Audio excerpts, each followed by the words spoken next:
Hello বন্ধুরা। তো market যে দৌড়চ্ছে সে বিষয়ে কোনো সন্দেহ নেই। আমরা শুক্রবারেই দেখেছি যে মার্কেট কিন্তু প্রায় 2% মতো আপ ছিল। তারপরে স্যাটারডে সানডে যেখানে মহারাষ্ট্রের রেজাল্ট আসে এবং রেজাল্টে দেখা যায় যে বিজেপি কিন্তু দুর্দান্ত পারফরম্যান্স দিয়েছে। তো সেখান থেকে আবার দেখতে পাচ্ছেন আজ কিন্তু নিফটি 1.32% আপ বা নিফটি ব্যাংক হচ্ছে 2% মতো আপ। এখানে সবথেকে বড় যেটা মুভমেন্ট দিয়েছে সেটা হচ্ছে পিএসইউ ব্যাংক। আজকে এসবিআইও বোধহয় 4% মতো আপ। তো সবথেকে বড় মুভমেন্ট দেখা যাচ্ছে কিন্তু পিএসইউ ব্যাংকে। তাছাড়া নর্মাল ব্যাংক বীজ কিন্তু প্রায় 2% মতো আপ। নিফটি স্মল ক্যাপ দেখতে পাচ্ছেন, স্মল ক্যাপ 100 যেটা সেটা 2% মতো আপ। স্মল ক্যাপ 250 2% মতো আপ। এখানে নিফটি মিড ক্যাপ যেগুলো সেগুলোও কিন্তু মোটামুটি 1.5 থেকে 2% মতো সবগুলোই আপ। এখানে টেকনিক্যালি যদি একটু চোখ রাখেন, এটা হচ্ছে নিফটি 50-র আমি চার্ট দেখছি। এখানে যে পতনটা হচ্ছিল 26,260 থেকে এখানে প্রায় ছুঁয়ে গেছিলো 23,200 মতো। তো সেখানে এইটা হচ্ছে 200 ডেজ ইএমএ। 200 ডেজ ইএমএর কাছাকাছি অনেকটা সময় কাটিয়ে তারপরে কিন্তু এটা রিবাউন্ড নিতে শুরু করেছে, যেটা আমরা ক্লিয়ারলি দেখতে পাচ্ছি।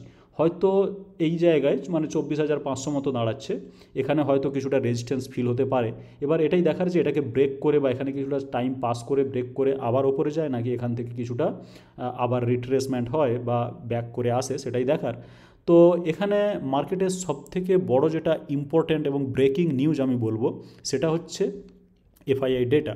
তো আমরা এই জায়গায় দেখতে পাচ্ছি যে আজকে নভেম্বর 25 এখানে প্রায় 9,900 মোটামুটি 10,000 কোটির মতো কিন্তু এফআইআই বাইং করেছে। এই প্রথম 2 মাস পরে 2 মাসের মধ্যে আমরা কিন্তু একটাও কোনো গ্রিন দেখিনি। কোথা থেকে রেড শুরু হয়েছিল সেটা একটু দেখাচ্ছি। সেটা হচ্ছে সেপ্টেম্বর 27। সেই সেপ্টেম্বর 27 থেকে যে রেড শুরু হয়েছে তারপরে কিন্তু এফআইআই পুরো একটানা সেলিং করে গেছে। এটা আমাদের কাছে একেবারেই পুরনো নিউজ, আমরা মোটামুটি জানি। কিন্তু যেটা একেবারে ব্রেকিং নিউজ সেটা হচ্ছে এই 2 মাস পরে, প্রায় 2 মাস পরে কিন্তু 10,000 কোটি টাকার বাইং হলো এই প্রথম। তো এখান থেকে সেই জন্য মার্কেট কিছুটা ব্যাকআপ পেতে পারে এবং মার্কেটে একটা পজিটিভ মোমেন্টাম বা পজিটিভ ট্রেন্ড আসবে বলে ধরে নেওয়া যায়। তবে এরকম ইমিডিয়েট কোনো শর্ট টার্মের জন্য টার্গেট না রেখে আমার মনে হচ্ছে লং টার্মের জন্য টার্গেট করাটাই বেটার। তো এই পার্টিকুলার ভিডিওতে এটা বলার কারণ এটাই যে মার্কেটের যে পজিটিভ মোমেন্টাম এইভাবে যদি বজায় থাকে তাহলে কিন্তু আইপিওগুলোর উপরে একটা ভালো প্রভাব পড়তে পারে। আর আমাদের এই ভিডিওর প্রধান বিষয়বস্তু যেটা সেটাও কিন্তু হচ্ছে আইপিও। তো কথা বলবো আমরা একটা ইন্টারেস্টিং আইপিও নিয়ে। আমি যদি এখানে বিটসে যাই, এখানে দেখতে পাচ্ছেন রাজপুতানা বায়োডিজেল। তো বায়োডিজেল একটা ফিউচারিস্টিক কোম্পানি। কেন আমি সেটা ডিটেলসেই বলবো এখনই। তো অফার স্টার্ট হচ্ছে 26 তারিখ অর্থাৎ কাল, আর এন্ড হয়ে যাবে কিন্তু 28 তারিখ। অ্যালটমেন্ট এখানে 29 তারিখ আপনি জানতে পেরে যাবেন। রিফান্ড মোটামুটি ইনিশিয়েট করা হবে ডিসেম্বরে, 2 ডিসেম্বর। তো লিস্টিং আছে কিন্তু 3 ডিসেম্বর। রাজপুতানা বায়োডিজেল একটাই কথা প্রথমে বলে রাখি যে এটা এসএমই আইপিও, সেজন্য কিন্তু এটাতে হাই রিস্ক থাকবে। তো যাই হোক, এই রাজপুতানা বায়োডিজেল কী করে আমরা যদি এর ওয়েবসাইটে যাই তাহলে কিন্তু ক্লিয়ারলি ছবিটা দেখতে পাবো। এটা হচ্ছে এদের হোম পেজ। এখানে দেখতে পাচ্ছেন যে biodiesel for a sustainable future, মানে এটাকেও কিন্তু আপনি ওই রিনিউয়েবলের সেক্টরে ফেলতে পারেন। এখানে দেখতে পাচ্ছেন বায়োডিজেল, এখানে দেখতে পাচ্ছেন গ্লিসারিন, এটা হচ্ছে ক্রুড গ্লিসারিন, আর এখানে দেখতে পাচ্ছেন ফ্যাটি অ্যাসিড। মোটামুটি এদের নামেও দেখতে পাচ্ছেন বায়োডিজেল এবং এদের প্রধান যেটা প্রোডাক্ট সেটা কিন্তু বায়োডিজেল। এখন বায়োডিজেল কী বা কীভাবে বুঝবো যে এটা ফিউচারিস্টিক কোম্পানি কি না? দেখুন, বায়োডিজেল একটা ডিজেল এবং এটাকে কাজে লাগিয়ে ইঞ্জিন চালানো যায়। এখন একটা প্রশ্ন আসতে পারে যেটা খুবই ইন্টারেস্টিং, সেটা হচ্ছে যে আমাদের যে এক্সিস্টিং ডিজেল ইঞ্জিনগুলো আছে সেখানে কি আমরা এই বায়োডিজেল বা বায়োফুয়েল ইউজ করতে পারি? মানে তার উত্তর হচ্ছে কিন্তু হ্যাঁ। এই যে বায়োডিজেল এরা যেটা প্রডিউস করে এটা কিন্তু ওই যে ডিজেল ইঞ্জিন যেটা হয়তো মানে গাড়িতে যে গাড়িতে ডিজেল ইঞ্জিন আছে সেখানে কিন্তু এই বায়োডিজেল দিলেও কিন্তু সেটা চলবে। অন্য কিন্তু কোনো পরিবর্তন বা চেঞ্জ করার ওই ইঞ্জিনের দরকার নেই। তো এই বায়োডিজেল কীভাবে প্রডিউস করা হয়? বায়োডিজেল জেনারেলি কী করা হয়, এখানে দেখতে পাচ্ছেন যে নন এডিবল ভেজিটেবল অয়েলস, যেগুলো ভেজিটেবল অয়েলস কিন্তু আমরা সেটাকে খাদ্য হিসেবে গ্রহণ করি না, সেই জায়গা থেকে কিন্তু সেটাকে কাজে লাগিয়ে বায়োডিজেল প্রডিউস করা হয়। কেন এটা গুরুত্বপূর্ণ তার কারণ হচ্ছে এখানে পলিউশন, আমি যদি পলিউশনের কথা ভাবি তাহলে কিন্তু বায়োডিজেলের পলিউশন নর্মাল ডিজেলের থেকে কিন্তু অনেকাংশে কম এবং এটা হচ্ছে বায়োডিগ্রেডেবল। তাছাড়া পলিউশন এখন নিউজ খুললে দেখতে পাচ্ছেন যে দিল্লিতে পলিউশনের কী অবস্থা। প্রত্যেক দিন মোটামুটি এইটা নিউজে পেয়ে যাবেন। তো পলিউশন একটা বড় চ্যালেঞ্জ, সে বিষয়ে কোনো সন্দেহ নেই। সেটা আমাদের শুধু দেশের জন্য নয়, সেটা কিন্তু পুরো প্ল্যানেট, পুরো ওয়ার্ল্ডের ক্ষেত্রে কিন্তু একটা চ্যালেঞ্জ, যে পলিউশন কীভাবে ট্যাকেল করা হবে। তো সেই পলিউশনের ক্ষেত্রে যদি এই বায়োডিজেল ইউজ করা হয় অ্যাকচুয়াল ডিজেলের বদলে, সেখানে কিন্তু পলিউশন অনেক অনেক কম হবে আজকের থেকে। তো সেটা স্বাভাবিক যে এই ধরনের যে কোম্পানি বা এই ধরনের যে প্রোডাক্ট, এটার কিন্তু একটা ডিমান্ড থাকতে পারে বলে আমার মনে হয় ফিউচারে। এবার ফিউচার হয়তো এই সেক্টরের ভালো বা বায়োডিজেলের ভালো, কিন্তু কোম্পানির কী হবে সেটা কিন্তু আমি বলছি না। কারণ কোম্পানি যদি তার যে মোমেন্টাম, তার যে প্রফিট, তার যে মার্কেট শেয়ার, এগুলো যদি মেনটেন করতে পারে তবেই কিন্তু একটা কোম্পানি ভালো। আদারওয়াইজ আমি কি বলছি, futuristic sector of the future.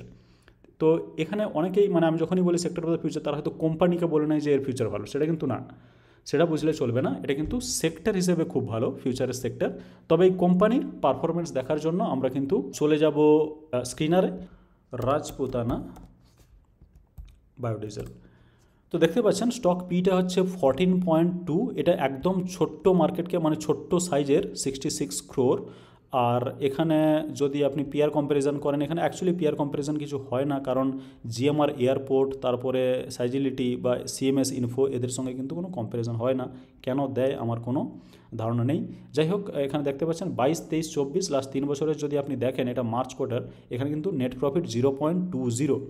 তো এটা খুবই সামান্য, কিন্তু সেই 0.20 থেকে তারপরে 2023-এ হয়ে গেছে কিন্তু 1.69 crore। আর তারপরে আবার 2024-এ কিন্তু একটা বড় জাম্প দেখতে পাচ্ছেন, সেটা হচ্ছে 4.56 crore।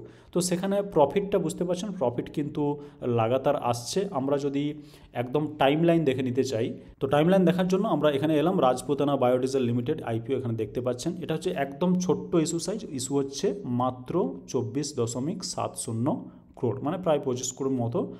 ফ্রেশ ইস্যু পুরোটাই 19 লাখ শেয়ারসের। তো এখানে লিস্টিং ডেট 3 ডিসেম্বর, যেটা আমরা আগেও দেখলাম। এখানে প্রাইস ব্যান্ডটা দেখতে পাচ্ছেন 123 থেকে 130, ছোটো মানে কম দামের অবশ্যই।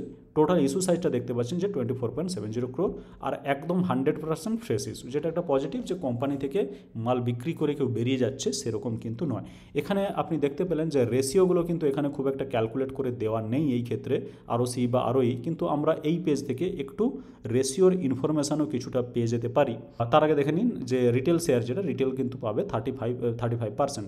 তো রেশিওগুলো দেখে নিতে চাইলে এরকম একটা জায়গা আসতে পারেন। এখানে দেখতে পাচ্ছেন যে আরওসি হচ্ছে 11.00, এটা খুব কম নয়, মোটামুটি কম, কিন্তু খুব কম নয়।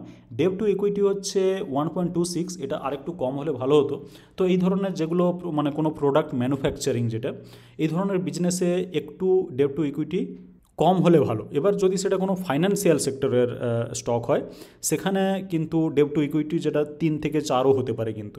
তবে এই মানে ম্যানুফ্যাকচারিংয়ের দিকে এখানে কিন্তু একটু, এটা ম্যানুফ্যাকচারিং ডাইরেক্ট বলবো না, বাট এই ধরনের কোম্পানির কিন্তু 1-এর থেকে কম ডেট টু ইকুইটি হলে একটু ভালো হয়। যাই হোক, প্রাইস টু বুক ভ্যালু দেখতে পাচ্ছেন এখানে হচ্ছে 4, আর প্রফিট আফটার ট্যাক্স মার্জিন হচ্ছে 9.7।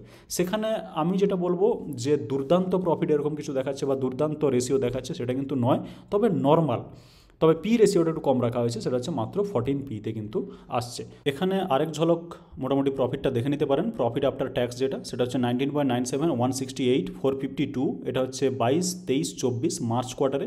তারপরে এখানে দেখতে পাচ্ছেন যে এখানে লেখা আছে জুলাই 259। তো অ্যাকচুয়ালি আপনার একটা প্রশ্ন আসতে পারে মাথায়, সেটা হচ্ছে এই নাম্বারগুলো এত বড় কেন? কারণ আপনি একটু আগে এখানে দেখলেন যে নাম্বার, যে প্রফিটগুলো, সেটা কিন্তু 0.20, 1.69, 4.56। তাহলে এটা এতটা বেশি কী করে হঠাৎ করে হয়ে গেল, যেটা এখানে দেখানো হচ্ছে? তো একটা জিনিস মাথায় রাখতে হবে, এই অ্যামাউন্টগুলো কিন্তু ইন লাক্স, যেটা যেমন 19.97, সেটাই কিন্তু এই জায়গাতে 0.20, ঠিক আছে?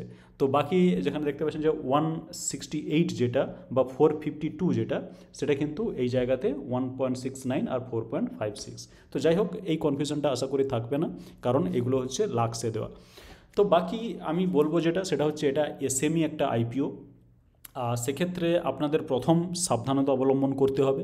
কেবলমাত্র যারা এসএমওতে অলরেডি অনেকবার আইপিও কিনেছেন বা মোটামুটি ইনফরমেশান থাকে বা মোটামুটি জানা আছে কি হয় বা এক্সপিরিয়েন্স আছে, তাদের জন্যই কিন্তু এই ধরনের আইপিও বেটার হতে পারে। তো এখানে জিএমপির জন্য যদি আপনি অ্যাপ্লাই করেন, তাহলে জিএমপি যেটা দেখাচ্ছে সেটা হচ্ছে বেশ খানিকটা পজিটিভ, প্রায় 60%-এরও কিন্তু ওপরে, মানে 80 টাকা জিএমপি। তো সেক্ষেত্রে হয়তো যদি আপনি পেয়ে যান এর লট, তাহলে হয়তো 61% মতো প্রফিট পেতে পারেন। তবে একটাই জিনিস মাথায় রাখতে হবে, এখানে যেটা একদম দেখতে পাচ্ছেন ইস্যু সাইজ একদম ছোট্ট ইস্যু সাইজ 25 crore অনলি, সেজন্য যদি সাবস্ক্রিপশন ভালো আসে তাহলে খুব খুব লাকি হলে তবেই কিন্তু আপনার কাছে লট আসতে পারে, খুব লাকি হলে। তার কারণ লটারিতে হবে মাত্র এখানে দেখতে পাচ্ছেন টোটাল যেটা 19 লাখ শেয়ার, সেখানে সবাই আছে, কিউআইবিও আছে, রিটেলও আছে, এইচএনআইও আছে। আর 1 লট অ্যাপ্লাই করতে চাইলে এখানে 1000টা শেয়ার আপনাকে মিনিমাম অ্যাপ্লাই করতে হবে, যার অ্যামাউন্ট কিন্তু দাঁড়াবে 1,30,000 টাকা। এটা কিন্তু 15,000-এর কোনো ব্যাপার নেই এখানে। তো এই জিনিসগুলো মাথায় রাখতে হবে, এটা বেশি অ্যামাউন্টের গেম, বেশি অ্যামাউন্টের আইপিও এবং একটা এসএমই আইপিও। বেশি অ্যামাউন্ট, এসএমই সব কিছু মিলেই একটা রিস্ক থেকেই যায়। তো যেহেতু এসএমই আইপিও, এখানে কোনো ভার্ডিক্ট নেই বা এখানে কোনো, আমিও বলছি না যে আমি নিজে কি করব। তো যে যার অ্যানালিসিস অনুযায়ী কিন্তু এই আইপিওর কথা ভাবতে হবে, অ্যাপ্লাই করবেন কি করবেন না। তো বাস ভিডিওতে এইটুকুই। ভিডিওটি ভালো লেগে থাকলে, ইনফরমেটিভ লেগে থাকলে ভিডিওটিকে লাইক করে দিন, চ্যানেলটিকে সাবস্ক্রাইব করে রাখুন, যাতে করে আমাদের প্রত্যেকটা ভিডিওর আপডেট আপনি সঙ্গে সঙ্গে পেয়ে যান। আর ভিডিওটি দেখার জন্য আপনাকে অনেক ধন্যবাদ।